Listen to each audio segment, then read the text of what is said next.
Hi hello എല്ലാവർക്കും നമ്മുടെ പുതിയൊരു വീഡിയോയിലേക്ക് സ്വാഗതം. അപ്പം ഇന്ന് ഞായറാഴ്ചത്തെ ഒരു വീഡിയോ ആണ് കേട്ടോ. ഞായറാഴ്ച ഞങ്ങൾ കാടാമ്പുഴ ക്ഷേത്രത്തിൽ പോയിട്ടുണ്ടായിരുന്നു. അപ്പോൾ അതിൻ്റെ ചെറിയൊരു വീഡിയോ ആണ് കേട്ടോ.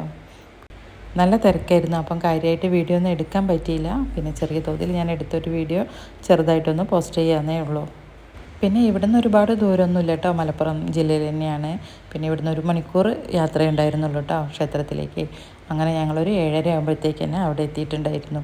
പിന്നെ ഷീട്ടാക്കാനുണ്ടായിരുന്നു, വഴിപാടൊക്കെ കഴിക്കാനുണ്ടായിരുന്നു. അങ്ങനെ അതിനൊക്കെയുള്ള ക്യൂ ആണ് കേട്ടോ, നല്ല തിരക്കായിരുന്നു.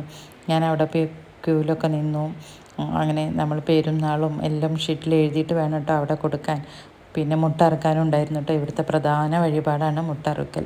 പിന്നെ പൂമൂടലൊക്കെ ബുക്കിംഗ് കഴിഞ്ഞിട്ടുണ്ടായിരുന്നു കേട്ടോ.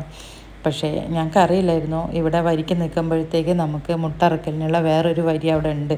അവിടെ പോയി വേറൊരാൾക്ക് വരി നിൽക്കായിരുന്നു. പക്ഷേ ഞങ്ങൾ ഷീട്ടാക്കി ഇവിടെ വരുമ്പോഴത്തേക്ക് വരിയൊക്കെ ഫുള്ളായിട്ടുണ്ട്. ഞായറാഴ്ച ആയത് കാരണം തന്നെ ഭയങ്കര തിരക്കായിരുന്നു. പിന്നെ ബോബിയണ്ണ അവിടെ വരിയിൽ നിന്നു. ഞാനും സഞ്ജും ചക്കരയും കൂടി പോയി തൊഴുതു കേട്ടോ. അതിൻ്റെ ഉള്ളിലേക്കൊന്നും ക്യാമറയൊന്നും ഫോണൊന്നും കൊണ്ടുപോകാൻ പറ്റില്ല. ഫോൺ കൊണ്ടുപോകാൻ നമുക്ക് വീഡിയോ എടുക്കാനുള്ള അനുവാദം ഇല്ല കേട്ടോ. സെക്യൂരിറ്റി ഞാൻ ഫോൺ എടുത്തപ്പം തന്നെ വീഡിയോ എടുക്കാൻ പാടില്ല എന്ന് പറഞ്ഞിട്ടുണ്ടായിരുന്നു. അതുകൊണ്ട് അവിടുത്തെ ഒരുപാട് വീഡിയോസൊന്നും കൂടുതലൊന്നും കിട്ടിയില്ല. അങ്ങനെ ഞങ്ങൾ 3 പേരും തൊഴുതു വന്നു. പിന്നെ ഞാനിവിടെ വരിയിൽ നിന്നു. പിന്നെയാണ് കേട്ടോ ബോബിയണ്ണനൊക്കെ പോയി തൊഴുതത്. നല്ല തിരക്കായിരുന്നു. ഇതൊക്കെ മുട്ട അറുക്കാനുള്ള ക്യൂവിൽ നിൽക്കുന്ന ആളുകളാണ് കേട്ടോ. പിന്നെ എന്താ, അവിടെ ഇരിക്കാനുള്ള സൗകര്യം ഉണ്ടായിരുന്നു. അവിടെ വരിയിൽ നിൽക്കുന്നവർക്ക് കാപ്പി, പിന്നെ നമ്മൾ വരി ഇങ്ങനെ ഇറങ്ങിപ്പോണ വഴികളിലൊക്കെ കുടിവെള്ളം ഒക്കെ ഉണ്ടായിരുന്നു കേട്ടോ. പിന്നെ ഒരു 11 മണി 11:30 ആകുമ്പോഴത്തേക്ക് തന്നെ ഫുഡ് കഴിക്കാനുള്ള തിരക്കും തുടങ്ങിയിട്ടുണ്ട് കേട്ടോ. 11:30 തന്നെ ആളുകൾ വരിയിലൊക്കെ നിന്ന് തുടങ്ങിയിട്ടുണ്ട്. അവിടെ വേറൊരു വരി അതും ഉണ്ടായിരുന്നു. അങ്ങനെ ഞങ്ങൾ ഏതായാലും 1 മണിയായിട്ടുണ്ട് കേട്ടോ അവിടുന്ന് വഴിപാടൊക്കെ കഴിച്ചിട്ട് ഇറങ്ങാൻ.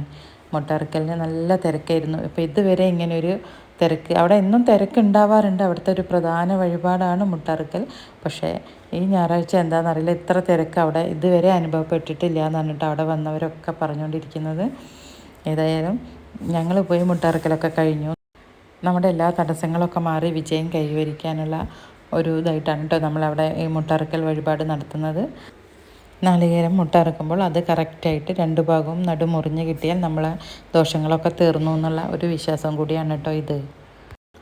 പിന്നെ ഇതേ നാളികേരം കഴുകാനുള്ള വെള്ളം ഇവിടെ റെഡിയാക്കി വെച്ചിട്ടുണ്ട് കേട്ടോ. മുട്ട അറുക്കുന്നതിന് മുമ്പ് എല്ലാവരും ഇതുപോലെ നാളികേരം അതിലിട്ട് കഴുകിയിട്ടാണ് കേട്ടോ കൊണ്ടുപോകുന്നത്. ഞാൻ ആദ്യം വിചാരിച്ച് ഇത് കുളത്തിൽ കൊണ്ടുപോയി കഴുകണം എന്നാണ് കേട്ടോ ആദ്യം കരുതിയിരുന്നത്. പിന്നെ ഇവിടുന്ന് ഇങ്ങനെ എല്ലാവരും ചെയ്യുന്നത് കണ്ടപ്പം അതുപോലെ തന്നെ ചെയ്തു. ഞാൻ എപ്പോഴും വരുമ്പോൾ മുട്ട അറുക്കാൻ വരി ഒരുപാട് കാണുമ്പോൾ ആ ഷീട്ടാക്കാറില്ല കേട്ടോ. മറ്റു വഴിപാടുകളൊക്കെ ചെയ്തിട്ട് പോവാറാണ്. ഈ പ്രാവശ്യം എന്തായാലും മുട്ട അറക്കണം എന്ന് വിചാരിച്ചു. അങ്ങനെ എത്ര നേരം വൈകിയാലും അവിടെ നിന്നു. അതൊക്കെ വഴിപാടൊക്കെ കഴിച്ചിട്ട് തന്നെയാണ് കേട്ടോ പോകുന്നത്. പിന്നെ തൊഴുതൊക്കെ ഇറങ്ങുമ്പോഴത്തേക്ക് തന്നെ 1 മണിയൊക്കെ കഴിഞ്ഞിട്ടുണ്ടായിരുന്നു കേട്ടോ. പിന്നെ എന്തായാലും ഞങ്ങൾ പുറത്തുനിന്ന് ഫുഡ് കഴിക്കാമെന്ന് കരുതി. അങ്ങനെ തൊട്ടടുത്ത് തന്നെ ഒരു ഹോട്ടലുണ്ട് കേട്ടോ, അവിടേക്കാണ് പോയത്. അപ്പോൾ അവിടെ അതിൻ്റെ തൊട്ട് മുമ്പിലുള്ള കടയിലാണ് കേട്ടോ ഇതേപോലെയുള്ള സാധനങ്ങളൊക്കെ ഉണ്ടായിരുന്നു. അപ്പോൾ ചക്കര ഇത് വാങ്ങാമെന്ന് പറഞ്ഞു. അങ്ങനെ ഇതേപോലൊരു സാധനങ്ങളൊക്കെ വാങ്ങി. പിന്നെ ചക്കരയ്ക്ക് കുറേ വളയോ കമ്മലൊക്കെ വാങ്ങാനുണ്ടായിരുന്നു. പിന്നെ അതൊക്കെ വാങ്ങി. പിന്നെ ഫുഡൊക്കെ കഴിച്ചു. അങ്ങനെയാണ് കേട്ടോ ഞങ്ങൾ പോകുന്നത്. അപ്പോൾ ഇത്രയേ ഉള്ളൂ നമ്മുടെ ഇന്നത്തെ വീഡിയോ. വീഡിയോ ഇഷ്ടപ്പെട്ട എല്ലാവരും ഒന്ന് സപ്പോർട്ട് കൂടി ചെയ്യാൻ മറക്കരുത്. മറ്റൊരു വീഡിയോയിൽ വീണ്ടും കാണാം.